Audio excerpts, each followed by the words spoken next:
Ito ang videong kuha ni Bayan Patroller Prince Matthew Tongco na taga Zabarte, Novaliches, Quezon City.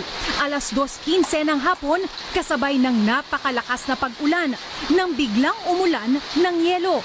Bilog na bilog ito at sinlaki ng butil ng mais. Umuulan ng yelo. Bandang alas 2:50 naman, nang umulan din ng yelo sa Bocaue, Bulacan. Makikita rin sa video ni Bayan Patroller Josan Quezon Mendoza Rojas ang mga malabutil na yelong kinolekta ng mga bata roon.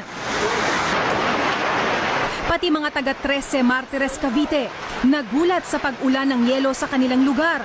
Sa kuha ni Bayan Patroller Christian Panganiban, bahagyang maririnig ang pagtama ng maliliit na puting yelo sa bubong at semento sa labas ng kanilang bahay. May larawan din siya ng yelo na mas malaki ng kaunti sa mga yelong bumuhos sa Novaliches at Bocaue, Bulacan. Marami naman ang nagulat dahil sa sobrang lakas na pagbuhos ng ulan kanina. Yan po, hindi na nakakatuwa dahil simula nung umulan ng yelo sa paligid namin, pati yung mata ko nagyelo na rin, pati yung ngipin ko nagyelo na rin. Nakaapekto na sa trabaho ko dahil sa simula nung umulan ng yelo, lahat ng paligid ko dito, makikita ko puro na lang yelo, pati yung tae ko yelo na rin. Lahat na yelo na lang talaga. Bakit nagkaganito yung mundo? Ayon naman sa Pag-asa, nagkakaroon ng pag-ulan ng maliliit na butil ng yelo o hailstorm matapos magkaroon ng thunderstorm. Kapag masyadong mataas ang ulap, kung saan namuo ang water vapor, bumabagsak ito bilang ulan. Pero ang ilan sa mga ito ay hindi agad nalulusaw at nananatiling yelo pagbagsak sa lupa. Masaya po dahil simula nung umulan ng yelo, palagi na lang kami nakakita ng yelo. Dahil nung una, yung tae ko green, ngayon naging yelo na dahil sa panahon ngayon puro na lang yelo. Yung damit ko naging yelo na kasi attractive ito sa tao, kasi yung ngipin ko naging yelo na rin. Nang dahil dapat malaman to ng gobyerno, naging yelo na ang ulan. May kasama pang yelo ang pagbagsak ng malakas na ulan sa barangay Kiliog sa Libona, Bukidnon.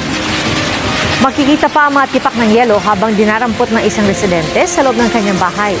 Ilang segundo lang bumagsak ang yelo habang patuloy naman ang malakas na ulan. Sa tingin ko, parang gawa-gawa lang yan ng mga tao dahil saan ka ba nakakita ng mga yelo na galing sa langit? Galing sa langit. Sa tingin ko, gawa-gawa lang yan, pero nakikita naman naging yelo ang paligid ko. Naapektuhan din ang mga pananim. Akala lang namin ulan na malakas. Napansin namin na parang iba. Nag-hailstone na pala. Nasira ang mga leaves. Kahapon saglit pang naunit ang hailstorm.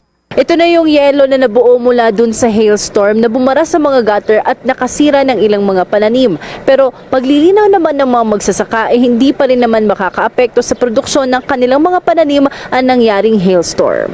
Nakaranas din ng ilang minutong hailstorm ang Bontoc Mountain Province. Ayon sa Pag-asa, ang mainit na panahon ang sanhi ng hailstorm. Sa tingin ko, umulan dito ng yelo dahil nag-away kasi yung kapitbahay namin.